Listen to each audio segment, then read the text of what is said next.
پس از توقف 11 ساله روزهای فرهنگ ایران در تاجیکستان برگزار شد. این مراسم فرهنگی پس از یک ماه برگزاری روزهای فرهنگ تاجیکستان در ایران برگزار می شود.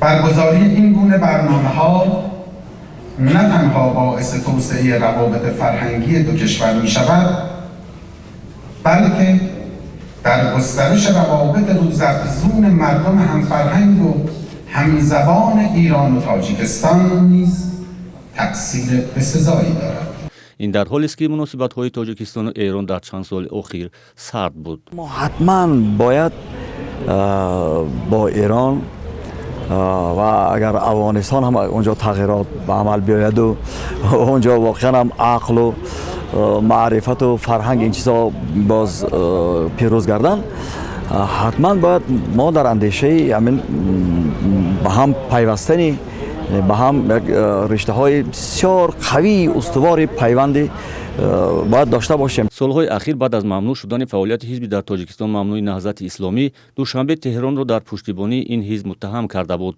ولی به قول برخی از تحلیلگران نرمش روابط تاجیکستان و ایران سبب‌های خود را دارد.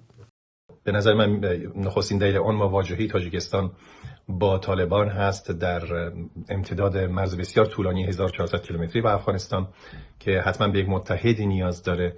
آن متحد به نظر تاجیکستان میاد که ایران میتونه باشه در برابر طالبان از تاجیکستان حمایت بکنه و باز گذشته از اون مواجهه تاجیکستان با قرقیزستان هست. درگیری‌های مرزی تاجیکستان و قرقیزستان فروکش نکرده و گاهگداری باز بروز میکنه، سر میزنه. به این دلیلم قرقیزستانی که متحدی در شکل ترکیه داره احتمالاً تاجیکستان رو وادار میسازه این واقعیت که متحدی داشته باشه، هم نژاد و هم قوم و هم ملت و هم زبان به مانند ایران.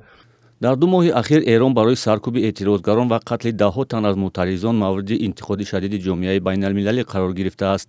روزهای فرهنگ ایران در تاجیکستان تا 6 نوامبر ادامه کرده امروز بخشی از تدارکات این جشن در استانخانه ملی و اتحاد ادیبان برگزار می شود.